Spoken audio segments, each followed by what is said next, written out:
Bonjour chers invités et bienvenue à cette autre édition de Club Littérature Chrétienne dans ce beau paysage comme vous pouvez le voir qui nous donne aussi de nouvelles idées.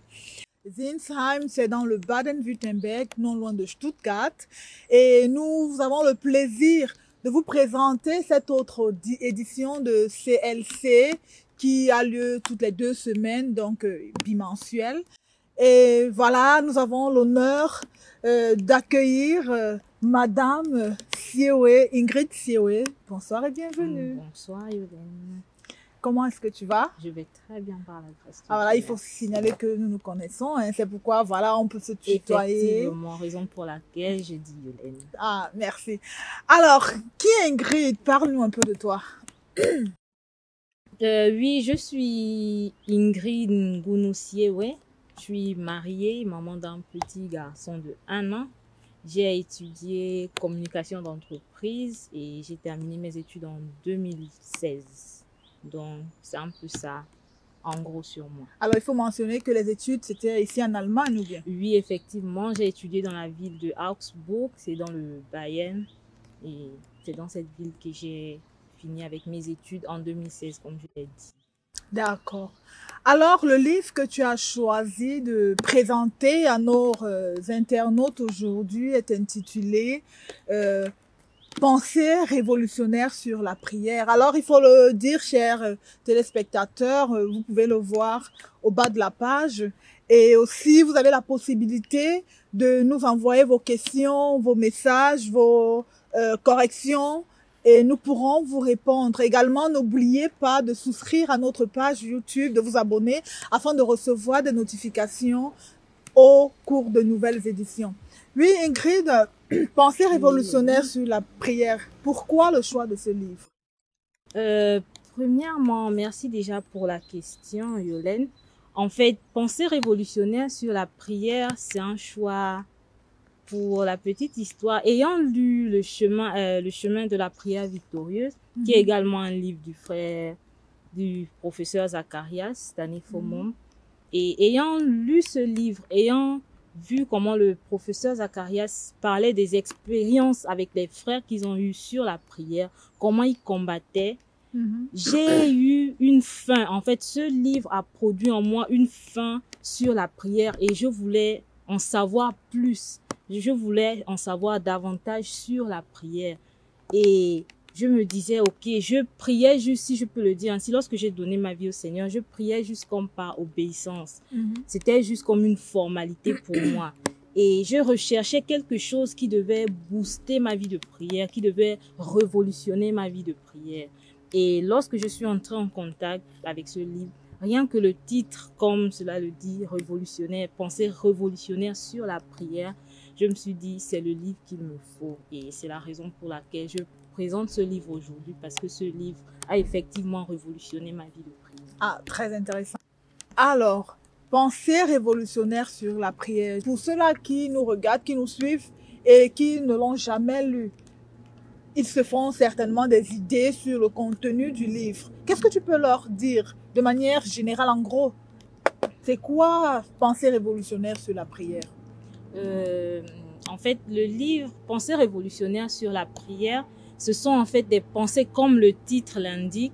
Ce sont des pensées en fait que le professeur Zacharias a eu à mettre sur écrit pendant ces moments de prière, des révélations qu'il a reçues du Seigneur Jésus-Christ pendant ces moments de prière seul, pendant les moments de prière avec des bien-aimés et pendant qu'il enseignait également sur la prière. Ce sont des révélations, des pensées qu'il a reçues du Seigneur et qu'il a eu à mettre sur écrit.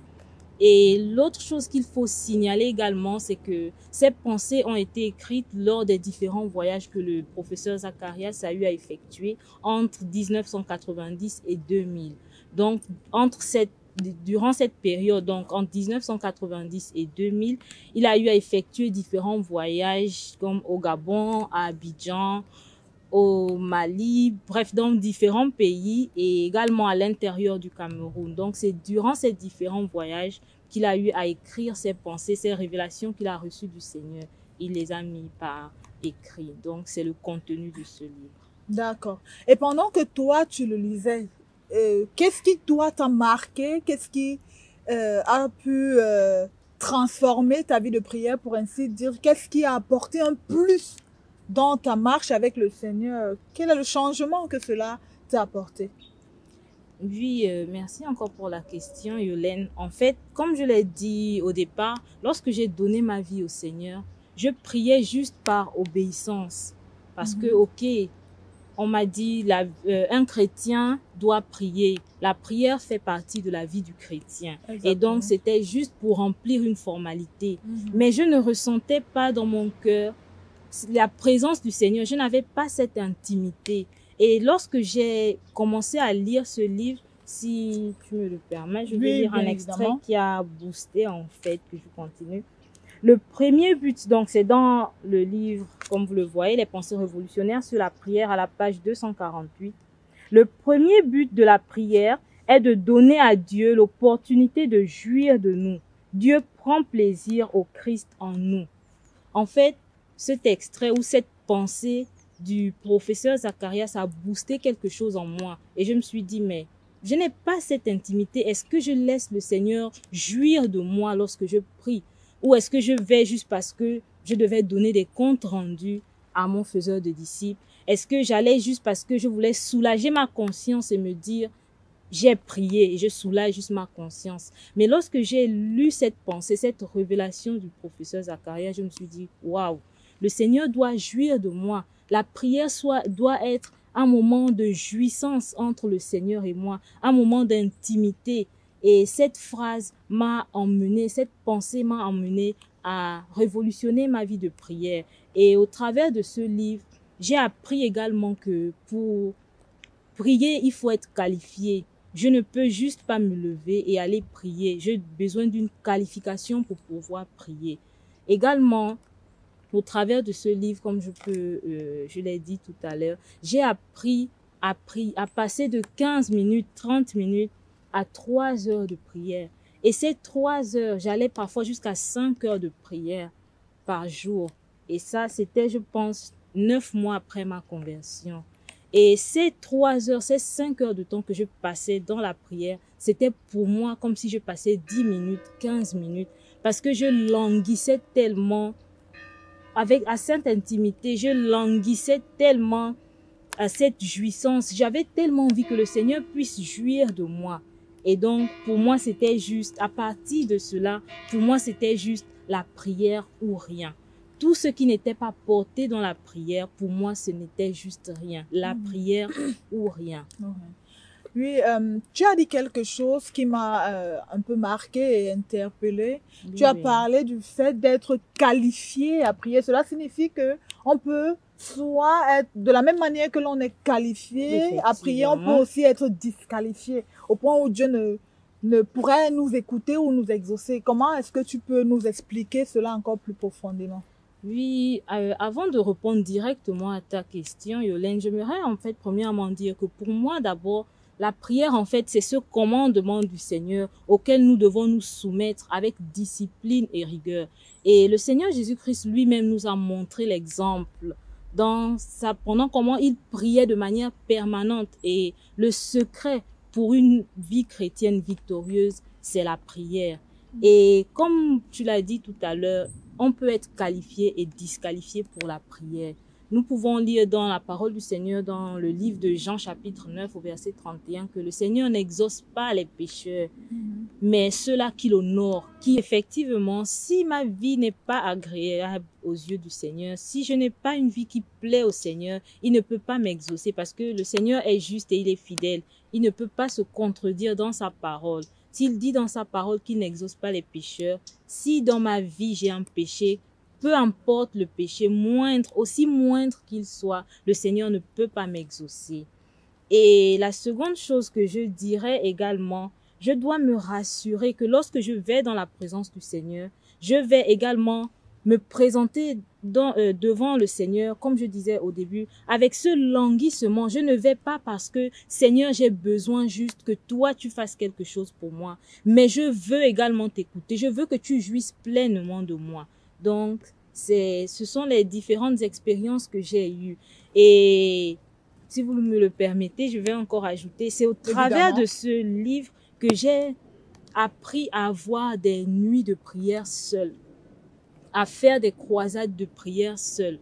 Pour la petite histoire, en fait, quelques mois après avoir cru, j'ai ma maman qui a eu un AVC et elle a fait 10 mois malade. Et pendant cette période, je venais de croire, ça faisait, je crois, 3 mois, je venais de croire. Et j'étais tellement troublée parce que je me sentais faible. Je n'arrivais pas à prier. Pour moi, je me disais, je viens de croire, je ne peux pas prier pour elle. Et j'allais à chaque fois supplier les dirigeants, les anciens de l'église pour qu'ils viennent prier pour ma maman. Et pendant ce temps, j'étais en train de lire ce livre. Et lorsque je suis arrivée à ce niveau, l'extrait que j'ai lu tout à l'heure, j'ai compris en fait que dans mon intimité avec le Seigneur, je dois pouvoir élever au Seigneur une prière comme une personne désespérée, une âme désespérée qui dit Seigneur, si tu n'agis pas ici, personne d'autre ne pourra. Si toi, tu n'étends pas ta main, rien ne pourra se faire. Et en fait, j'ai compris que la prière, c'est venir crier au Seigneur avec un cœur désespéré et mettre son tout et se dire, tant que le Seigneur n'a pas exaucé, je ne peux pas rester en paix. Je dois donner mon tout dans la prière. Je dois crier au Seigneur, avoir cette pensée, cette âme en fait qui languit, qui est désespérée, complètement désespérée vers le Seigneur. Alors cela signifie à t'écouter que pendant mes moments de prière, je dois en fait focaliser mon être, je dois mettre mon être entier dans cet exercice actuel de la prière. C'est-à-dire toutes mes pensées, toutes mes forces, mon énergie, mon âme, tout doit être concentré là et me donner entièrement afin que le Seigneur puisse jouir totalement de moi en ce moment de prière, pas juste, voilà, comme des paroles en l'air, juste jeter des paroles sans même les mesurer. Donc, je dois donner la possibilité au Seigneur de jouir de moi, de m'écouter et également de vivre ce que je suis en train de dire. C'est ça? Et effectivement, c'est ça, en fait. Je peux prendre l'exemple de deux amoureux. Lorsqu'on est amoureux, on veut passer du temps avec son amoureux ou son amoureuse. On veut avoir des moments d'intimité. Être seul, on n'a même pas envie d'être dérangé. C'est la même chose avec le Seigneur Jésus. Un amoureux du Seigneur doit languir après la présence du Seigneur. N'aura même pas envie d'être dérangé. Aura envie de passer des heures et des heures dans la présence de son amoureux. Donc, un amoureux du Seigneur, c'est celui-là il veut juste passer du temps avec le Seigneur. Il n'a pas envie que, peu importe, même la faim ne doit pas venir te dire, OK, ici j'ai faim. Donc, comme je dis, c'est comme deux amoureux. Lorsqu'on est amoureux, on veut passer du temps avec son amoureux ou son amoureuse. C'est la même chose avec le Seigneur Jésus-Christ. Et l'autre chose également, c'est que la prière doit avoir un but. Ça, c'est une des choses que j'ai apprises également au travers de ce livre. La prière doit avoir un but. Je ne prie pas juste pour prier, mais le but de la prière soit de recevoir la puissance pour rendre témoignage. Je dois pouvoir rendre témoignage parce que je vais prendre l'exemple. C'est comme si j'ai un champ et je sème. Chaque jour, je viens arroser. Mais des mois après ou des années, rien ne donne. Je vais me poser des questions. Donc, la prière doit avoir pour but de recevoir la puissance pour rendre témoignage. La prière doit avoir un impact dans ma vie. Donc, ma relation avec les bien-aimés, ma relation ou mon service dans la maison du Seigneur doit être le débordement de cette intimité-là, en fait, avec le Seigneur. Parce que si j'essaie d'aimer mes frères, juste de mes propres forces, cela ne va pas donner. Mais c'est le débordement, en fait, de cette intimité dans la prière que j'ai avec le Seigneur, c'est ce qui va faire que je vais juste me donner et je vais couler effectivement vers les autres. Alors, cela signifie que la prière, en fait, doit être la base principale de la vie chrétienne. Pour ceux-là qui nous suivent, pour quelqu'un qui n'a pas une expérience de vie de prière avec Dieu, avec le Seigneur, qui ne sait peut-être pas comment prier, qui passe peut-être peu de temps en présence du Seigneur et voilà, pour qui la prière peut être encore quelque chose d'abstrait ou voilà, ce sont juste des paroles en l'air ou c'est dit, je sais pas vraiment à qui je prie, si c'est à ce Dieu-là et ainsi. Est-ce que tu peux leur conseiller ce livre? Est-ce que tu peux conseiller à cette personne-là également qui languit à une vie de prière, à une relation profonde avec le Seigneur? Est-ce que tu peux conseiller ce livre à la personne? Oui, pour nos téléspectateurs, effectivement, je conseillerais à chacun ce livre. Mais j'aimerais premièrement dire en fait que la prière ne dépend pas du temps que je passe.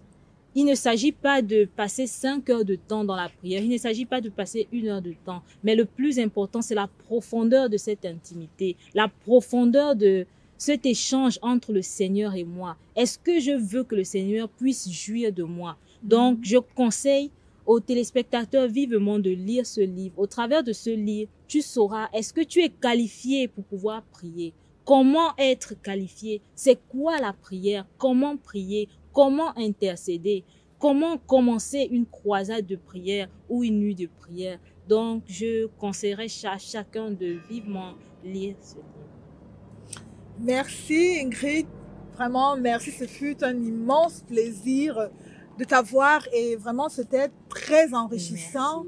Et je pense que voilà, le livre a été assez décortiqué et nous invitons toute personne qui aimerait la voir à nous contacter si elle ne sait comment se procurer une copie. Évidemment, nous en avons. Et également, avant de mettre un terme à cette émission, avant de nous dire au revoir, nous aimerions encore rappeler à nos internautes que pour toute question, pour toute remarque, elle est la bienvenue. Donc, vous pouvez tout simplement l'écrire dans la rubrique commentaires et surtout, très important, n'oubliez pas de souscrire à notre page, à vous abonner à cette page YouTube et nous serons très ravis de savoir que nous sommes suivis et vous aurez des notifications à chaque fois qu'il y aura une nouvelle émission. Alors Ingrid, nous allons nous dire au revoir. Merci beaucoup d'avoir accepté cette interview, surtout dans ce beau paysage vraiment très agréable. Ce fut un réel plaisir. Le plaisir les partagé. Merci beaucoup. Alors, chers internautes, à très bientôt.